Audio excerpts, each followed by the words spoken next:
Welcome back to my channel. I hope आप सभी बिल्कुल ठीक होंगे एंड मैं भी बिल्कुल ठीक हूँ।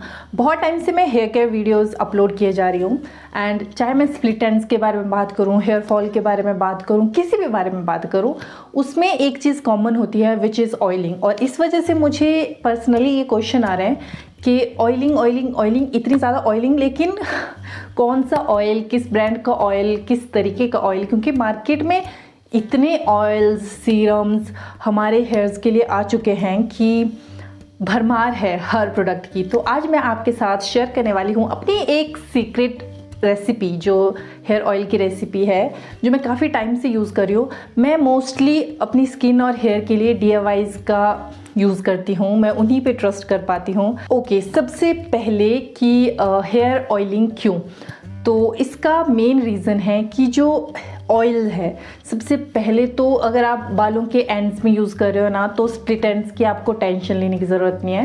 स्प्लिट एंड्स की प्रॉब्लम ख़त्म होती है। अब थोड़ा सा ऊपर आते हैं, तो अगर आप मिड में और पूरे हेयर्स में यूज़ कर रहे हो तो आपके बाल बहुत सिल्की, स्मूथ एंड शाइनी हो जाते हैं, रफ नहीं दिखते हैं। और अब मेन पार्ट की तरफ आते हैं, जो कि है हमारा स्कैल्प। तो ऑयलिंग करने से एक तो ब्लड सर्कुलेशन होता है, जिसकी वजह से बहुत अच्छी ग्रोथ होती है। प्लस जो हमारा ड्राई स्कैल्प अगर हो जाए तो उस वजह से डैंड्रफ की प्रॉब्लम होती है, हेयर फॉल की प्रॉब्लम होती है।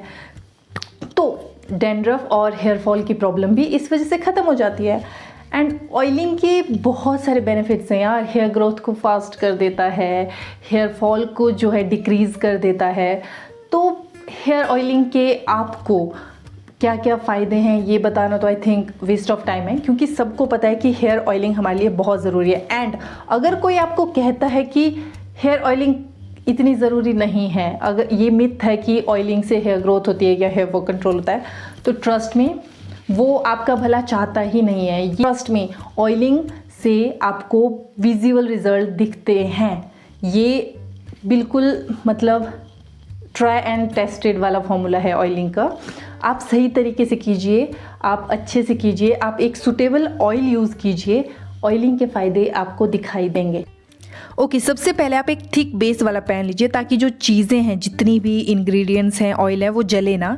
ओके, लो कर देना है गैस को बिल्कुल। और हम इसमें डालेंगे सरसों का तेल, थोड़ा सा ऑलिव ऑयल, ये प्योर सरसों का तेल है। इसमें मैंने 3 चम्मच डाले हुए हैं मेथी, और 2 चम्मच डालूंगी मैं बारीक कटा हुआ एलोवेरा जेल, जितना बारीक आप काट सकते हो। और 4 से 5 चम्मच तक प्याज चलेगा, मैंने 4 चम्मच के आसपास डाला हुआ है।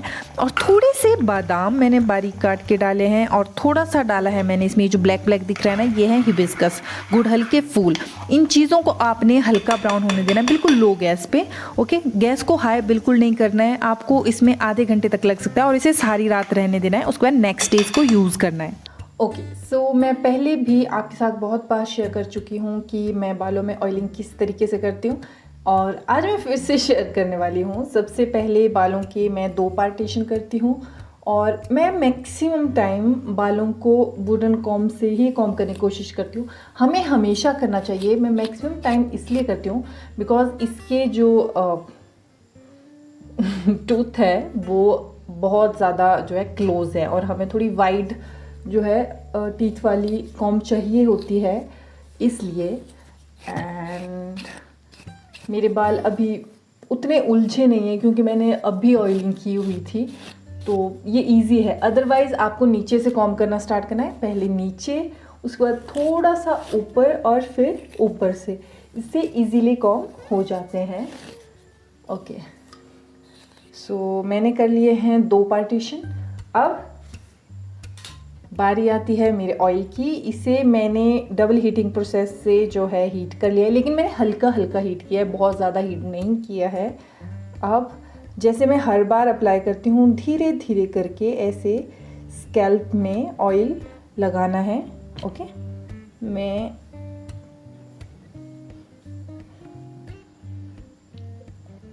ठीक है, बहुत ज़्यादा ऑयल लगाना जो है अवॉइड करना है। अगर आप लॉन्ग टर्म के लिए रख रहे हैं तो आप थोड़ा थोड़ा लगाइए।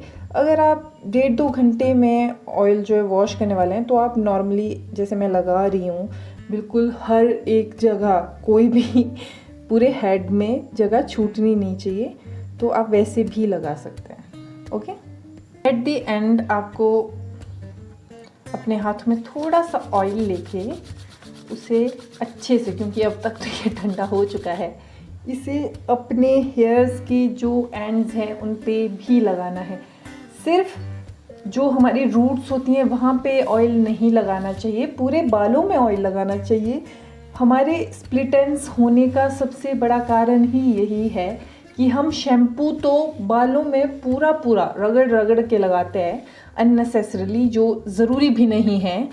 एंड जब ऑयल की बारी आती है तो स्कैल्प में मसाज करेंगे और बाकी जस्ट ओके हो गया ऐसे नहीं चलता है।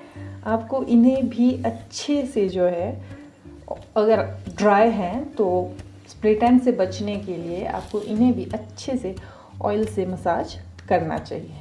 अब जब बालों में मसाज करनी है तो कभी भी बालों को ऐसे नहीं करना है। आपने अपनी स्कैल्प को रगड़ना नहीं है, आपने बालों में ऐसी उंगलियां डालनी है पांचों और उसे सर्कुलर मोशन में ऐसे करना है। बिल्कुल धीरे धीरे सर्कुलर मोशन में अपने स्कैल्प को मसाज करना है।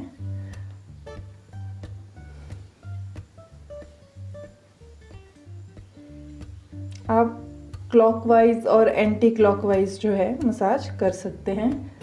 Now my most favourite part बूटनी वाला part, that is like this. आपको ऐसे भी बालों को मसाज करना चाहिए। जब आप अपने हेड को इस तरह से नीचे करके बालों में मसाज करते हैं उस वक्त आपका जो स्कैल्प है उसका ब्लड सर्कुलेशन बढ़ता है। ओके, मसाज से वैसे भी बढ़ता है, लेकिन जब आप ऐसे हेड करते हैं तो वो और बढ़ता है। ओके, इसके बाद आप बालों में बन बना सकते हैं या फिर आप पोनी कर सकते हैं या आप ब्रेड बना सकते हैं। ये टोटली आप पे डिपेंड करता है जब तक आपने ऑयल रखना है। मैं ऑयल के लिए अगर रात को कर रही हूँ तो ब्रेड जो है प्रेफर करती हूँ, एंड अगर मैं दिन में कर रही हूँ जैसे अभी तो इस वक्त मैं बन बना लूँगी। मेरे लिए कंफर्टेबल उस तरह से रहता है। तो जो आपको कंफर्टेबल लगे, जिसमें आपका स्कैल्प, आपका हेड कंफर्टेबल हो, आप वो चीज़ बना सकते हैं। It's up to you. And hair are the result after the wash. मैंने अपने बालों को वॉश कर लिया है। मैंने कंडीशनर और सीरम अभी यूज़ नहीं किया है। एक्चुअली मेरा स्कैल्प हल्का सा ऑयली है, तो अगर मैं कंडीशनर यूज़ करती हूँ जब भी मैं ऑयलिंग करती हूँ तो मेरे बाल बहुत ज़्यादा ऑयली हो जाते हैं, तो कभी कभी मैं स्किप कर देती हूँ। आप कभी स्किप मत कीजिएगा, अदरवाइज़ इससे दो मुँह बाल होते हैं। बाकी रिज़ल्ट तो आप देख ही सकते हैं। ऑसम ना। इसके साथ साथ अगर मान लीजिए आपका स्कैल्प ड्राई है तो आपको हफ्ते में 3 बार ऑयलिंग करनी चाहिए। अगर आपका स्कैल्प मेरी तरह है जो कॉम्बिनेशन सा स्कैल्प है, ना ज़्यादा ड्राई है ना ज़्यादा ऑयली है, तो आपको हफ्ते में 2 बार ऑयलिंग करनी चाहिए। एंड अगर आपका स्कैल्प काफ़ी ऑयली है तो आप फिर भी हफ्ते में 2 बार ऑयलिंग कीजिएगा, क्योंकि हफ्ते में 2 से 3 बार हेयर वॉश करना कंपल्शन होता है। और हेयर वॉश से पहले आप अगर ऑयलिंग करेंगे तो बहुत अच्छे रिजल्ट्स मिलते हैं। हेयर्स जो हैं आपके ड्राई नहीं होते हैं। प्लस अगर आपका बहुत ऑयली स्कैल्प है तो आप कोशिश कीजिए कि आप नहाने से 1-8 घंटे पहले या 2 घंटे पहले जो है ऑयलिंग करें। और अगर आपका बहुत ड्राई स्कैल्प है तो आप ट्राई कीजिए, आप ओवरनाइट रख सकते हैं। बट अगर आपने ऐसे भी 2 घंटे पहले नहाने से अगर यूज़ कर रहे हैं आप ऑयल, तो आप थोड़ा सा गर्म गुनगुना ऑयल ये सब यूज़ कर सकते हैं। गुनगुना करके उसको डबल हीटिंग प्रोसेस से आप उसको अपने स्कैल्प पे यूज़ करें। इसमें जितनी भी चीज़ें हैं ये कोई हार्मफुल चीज़ें नहीं हैं, सारी हेल्पफुल है आपकी हेयर ग्रोथ के लिए, हेयर फॉल को डिक्रीज़ करने के लिए। एंड इसका आपको फ़ायदा ही मिलने वाला है। मुझे जो मेरी हेयर ग्रोथ है ना उसको बहुत फास्ट किया है। इसके अलावा जो मैंने और टिप्स शेयर किए हैं, जैसे आपको हल्का हल्का खुद ही पार्लर में जाके कराने की ज़रूरत नहीं है, वो बहुत ज़्यादा लेंथ कट कर देते हैं। आप हल्का हल्का खुद ही घर पे अपने हेयर्स को ट्रिम करते रहिए। एटलीस्ट 2 महीने में 1 बार आपको ट्रिम करना होगा। इससे ये बिल्कुल नहीं होता कि आपकी हेयर ग्रोथ हो जाएगी। ये बहुत बड़ी गलतफहमी है कि हेयर ट्रिम करने से हेयर ग्रोथ होती है। ऐसा नहीं होता। जो आपके 2 मुँह बाल होते हैं, जो स्प्लिट एंड्स होते हैं, जो डैमेज हेयर होते हैं, जो स्पेशली हमारे एंड से स्टार्ट होते हैं, वो जब कट होते हैं ना तो हमारा हेयर एक हेल्दी फॉर्म में आ जाता है और फिर हेयर ग्रोथ होती है। इसलिए आपको कहा जाता है कि आपको ट्रिमिंग कराते रहना चाहिए। इसका ये बिल्कुल मतलब नहीं होता कि ट्रिमिंग कराओ तभी आपकी हेयर ग्रोथ होगी। ये बस आपके डैमेज हेयर को निकालने के लिए होता है।